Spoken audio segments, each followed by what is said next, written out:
എല്ലാ സജ്ജനങ്ങൾക്കും എൻ്റെ വിനീത നമസ്കാരം. എല്ലാവർക്കും ശുഭദിനം നേരുന്നു. എല്ലാവർക്കും ഈശ്വരാനുഗ്രഹം ഉണ്ടാകട്ടെ. ഭഗവാനും മഹാവിഷ്ണു എല്ലാവരെയും അനുഗ്രഹിക്കട്ടെ എന്ന് പ്രാർത്ഥിക്കുന്നു. നമുക്കിന്ന് 20-ാം ദശകത്തിലെ ഋഷഭയോഗീശ്വര ചരിതത്തിലെ 8-ാമത്തെ ശ്ലോകം നോക്കാം. ഉക്ത്വാ സുതേഭ്യോധ മുനീന്ദ്രമധ്യേ വിരക്തിഭക്ത്യന്വിതമുക്തിമാർഗം സ്വയം ഗത പാരമഹംസവൃത്തിം അധാ ജഡോന്മത്തപിശാചചര്യാം.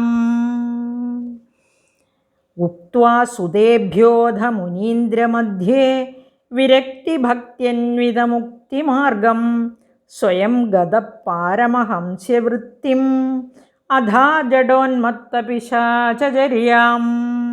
അധ ത്വം മുനീന്ദ്രമധ്യേ സുതേഭ്യഃ വിരക്തിഭക്ത്യന്വിതമുക്തിമാർഗം ഉക്ത്വാ സ്വയം പാരമഹംസ്യവൃത്തിം ഗതഃ ജഡോന്മത്തപിശാചചര്യാം അധാഹ. ഇവിടെ പറഞ്ഞിരിക്കുന്നത് ആ ഭഗവാൻ മക്കളെയെല്ലാം ഭരണം ഏൽപ്പിച്ചിട്ട് എന്ത് ചെയ്തു എന്നാണ് ഇവിടെ പറഞ്ഞിരിക്കുന്നത്. ഉക്ത്വ പറഞ്ഞിട്ട്, സുതേഭ്യോ അധ മുനീന്ദ്ര മധ്യേ, അധ അനന്തരം അവിടുന്ന് ആ മുനി പുങ്കവന്മാരുടെ മധ്യത്തിൽ വെച്ച്, മുനീന്ദ്ര മധ്യേ മുനിശ്രേഷ്ഠന്മാരുടെ മധ്യത്തിൽ വെച്ച് ആ സുതേഭ്യോധ പുത്രന്മാരോട് പറയുകയാണ്. എന്താണ് പറഞ്ഞത്? സുതേഭ്യ വിരക്തി ഭക്തി അന്വിത മുക്തിമാർഗം, വിരക്തിയോടും ഭക്തിയോടും കൂടിയ മുക്തിമാർഗത്തെയാണ് പറഞ്ഞു കൊടുത്തത്, ഉപദേശിച്ചത്. എന്നിട്ട് സ്വയം പാരമഹംസ്യവൃത്തിം ഗതഃ, ആ പരമഹംസ പദത്തിലേക്ക് ആഗമിച്ചു എന്ന് പറഞ്ഞാൽ ആ പരമഹംസന്മാരുടെ, മുനീന്ദ്രന്മാരുടെ ആ ശ്രേഷ്ഠമായ പരമപദത്തെ സ്വീകരിച്ചു എന്നർത്ഥം. ഋഷഭയോഗീശ്വരനായ ഭഗവാൻ ഋഷഭദേവൻ മുനിശ്രേഷ്ഠന്മാരുടെ മധ്യത്തിൽ വെച്ച് വിരക്തിയോടും ഭക്തിയോടും കൂടി എങ്ങനെ മുക്തിമാർഗം, മുക്തിയെ പ്രാപിക്കാമെന്ന് ആ മക്കൾക്ക് ഉപദേശിച്ചു കൊടുത്തിട്ട് സ്വയം പരമഹംസ പദത്തെ പ്രാപിച്ചു, സ്വീകരിച്ചു. ജഡോന്മത്ത പിശാചചര്യാം അധാഹ, അങ്ങനെ സ്വീകരിച്ചു എന്ന് മാത്രമല്ല ജഡനായിട്ടും പിശാചനായിട്ടും അതുപോലെ ഭ്രാന്താവസ്ഥയിലുമൊക്കെ ഇങ്ങനെ ചുറ്റിത്തിരിഞ്ഞു എന്നാണ് പറഞ്ഞിരിക്കുന്നത്. ഭാഗവതത്തിൽ കുറച്ചും കൂടെ വിശാലമായിട്ട് പറഞ്ഞിട്ടുണ്ട്. അങ്ങനെ ചുറ്റിത്തിരിയുമ്പോഴുള്ള അവസ്ഥയും എല്ലാ അവസ്ഥാന്തരങ്ങളെക്കുറിച്ചും പറഞ്ഞിട്ടുണ്ട്. ഇവിടെ ജഡോന്ധമൂഖ ബധിരപ്പിശാചോന്മാദക അവധൂതവേഷോഭി വാഷ്യമാണോഭി എന്ന് പറഞ്ഞിട്ടുണ്ട്. ജനാനാം ഗൃഹീത മൗനവ്രതതൂഷ്ണീം ബഭൂവഹ എന്ന് പറഞ്ഞിട്ടുണ്ട്. ജനാനാം ഗൃഹീത മൗനവ്രതസ്തൂഷ്ണീം ബഭൂവ. എല്ലാം ഉപദേശിച്ചു കൊടുത്തിട്ട് എല്ലാം ഉപേക്ഷിച്ച് ഭരതനെ രാജാവായി വാഴിച്ചതിന് ശേഷം ജനങ്ങളുടെ ഇടയിൽ ജഡനെ പോലെയും അന്ധനെ പോലെയും മൂകനെ പോലെയും പിശാചിനെ പോലെയും ഭ്രാന്തനെ പോലെയും തോന്നിക്കുമാറ് അവധൂതൻ്റെ വേഷത്തിൽ സഞ്ചരിച്ചു എന്നാണ് പറഞ്ഞിരിക്കുന്നത്. അപ്പോൾ ഉക്ത്വാ സുതേഭ്യോധ എന്ന് പറഞ്ഞിട്ട്, അപ്പോൾ ജഡൻ, ഭ്രാന്തൻ, ഉന്മത്തൻ, പിശാച് എന്നിവയുടെ ഈ അവസ്ഥയിൽ ഇങ്ങനെ ആ അവസ്ഥയെല്ലാം അനുഷ്ഠിച്ചു, വിരക്തിയായി എല്ലാത്തിനോടും എന്നർത്ഥം. ഇനി 9-ാമത്തെ ശ്ലോകം നമുക്ക് നോക്കാം. അതിനു മുമ്പ് ഒരു പ്രാവശ്യം കൂടെ വായിച്ചു കേൾപ്പിക്കാം. ഉക്ത്വാ സുതേഭ്യോധ മുനീന്ദ്രമധ്യേ വിരക്തിഭക്ത്യന്വിതമുക്തിമാർഗം സ്വയം ഗത പാരമഹംസ്യവൃത്തിം അധാ ജഡോന്മത്തപിശാചചര്യാം. നമുക്ക് 9-ാമത്തെ ശ്ലോകം നോക്കാം. പരാത്മഭൂതോപി പരോപദേശം കുർവൻ ഭവാൻ സർവനിരസ്യമാനഃ വികാരഹീനോ വിചചാരകൃത്സ്നാം മഹീമഹീനാത്മരസാഭിലീനഃ.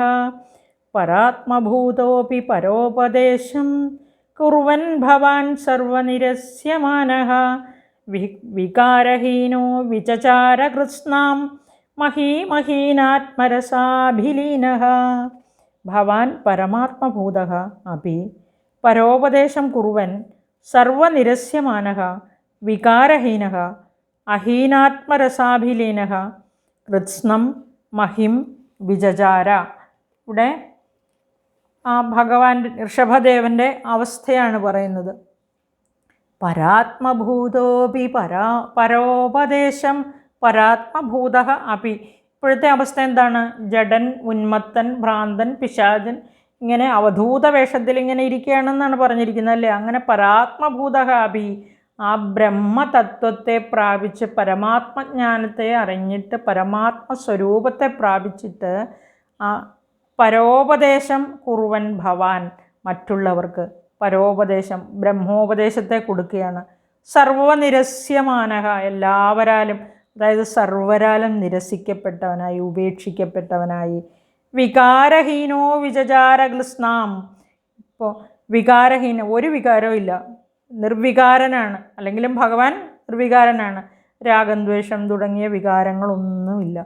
മഹീമഹീനാത്മരസാഭിലീനഃ, അഹീനാത്മരസാഭിലീനഃ എന്ന് പറഞ്ഞാൽ ആ തികഞ്ഞ ആത്മാനന്ദത്തിൽ മുഴുകിയവനായിട്ടാണ്. വേറെ ഒരു വിചാരവും ഇല്ല, ഒരു ഇമോഷൻസും ഇല്ല. അപ്പോൾ ഒരു ഇമോഷനും ഇല്ലാതെ, ഒരു വികാരവും ഇല്ലാതെ, ഒരു വേറെ ചിന്തകളൊന്നുമില്ല. ഭഗവാൻ ആ പരമാത്മ ചിന്ത മാത്രമേ ഉള്ളൂ. പരമാത്മ തത്വത്തെ പ്രാപിച്ച് ആ പരമാത്മ തത്വം അറിഞ്ഞ് മറ്റുള്ളവർക്ക് ഉപദേശം കൊടുത്ത് വികാരങ്ങളില്ലാതെ, മറ്റു വിചാരങ്ങളില്ലാതെ ഇങ്ങനെ വിചചാര കൃത്സ്നാം, വിചചാര എന്ന് പറഞ്ഞാൽ സഞ്ചരിച്ചു എന്നാണ്. ഭൂമി മുഴുവൻ കൃത്സ്നാം, ആ ഭൂമി മുഴുവൻ ഇങ്ങനെ ചുറ്റി സഞ്ചരിച്ചു. അങ്ങനെ ഈ ചുറ്റി സഞ്ചരിക്കുമ്പോൾ നമുക്കറിയാം അവധൂത വേഷത്തിലാണ് അദ്ദേഹം.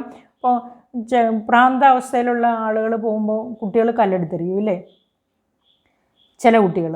അപ്പോൾ അങ്ങനെ ഇദ്ദേഹത്തെയും അങ്ങനെയൊക്കെ ചെയ്തെന്നാണ് ഭാഗവതത്തിൽ പറഞ്ഞിരിക്കുന്നത്.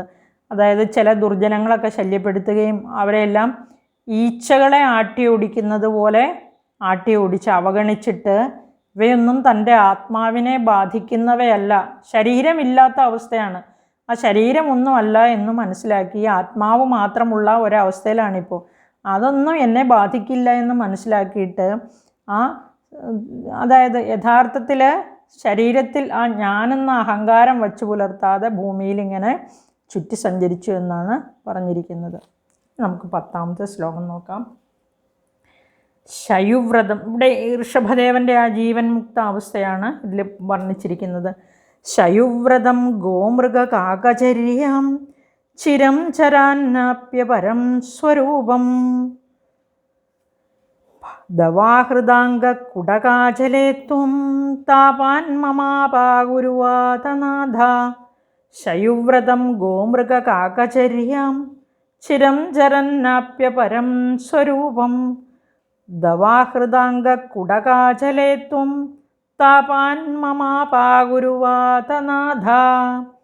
ശയുവ്രതം ഗോമൃഗകാകചര്യാം ചിരം ചരൻ പരം സ്വരൂപം ആപ്യ കുടകാചലേ ദവാഹൃദാംഗഃ അഭൂത് വാതനാഥ ത്വം മമ താപാൻ അപാകുരു. ഇനി നമുക്ക് അതിൻ്റെ ഈ ശ്ലോകത്തിൻ്റെ അർത്ഥം. ശയുവ്രതം എന്നിവിടെ ഉദ്ദേശിച്ചിരിക്കുന്നത് ശയുവ്രതം ഗോമൃഗകാകചര്യാം. ശയു എന്നാൽ പെരുമ്പാമ്പിനെ പോലെ കിടക്കുക. ഞാൻ പറഞ്ഞിരുന്നു ഇങ്ങനെ അവധൂത വേഷത്തിൽ നടന്നപ്പം മറ്റുള്ളവരെ ഉപദ്രവിക്കുന്ന ഒരവസ്ഥയുണ്ട്.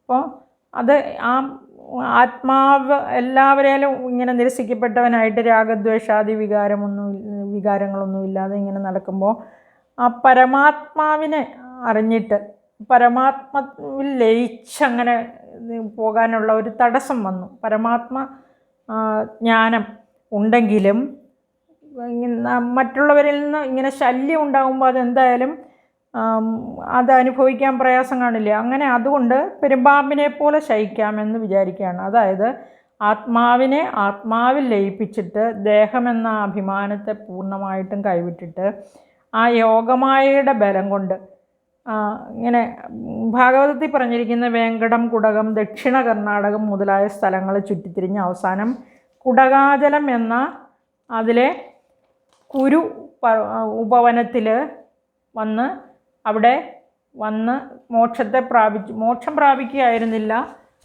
വായിലെല്ലാം കരിങ്കല്ലൊക്കെ കുത്തി നിറച്ച് അങ്ങനെ കിടന്നു എന്നാണ് പറയുന്നത്. അപ്പോൾ ഈ മുളകൾ മുട്ടിയിട്ട് അവ തമ്മിൽ ഉരസി കാട്ടുതീ ഉണ്ടായിരുന്നു. ആ കാട്ടുതീയിൽ വെന്ത് ശരീരം ചാമ്പലാവുകയായിരുന്നു എന്നും പറഞ്ഞിരിക്കുന്നു.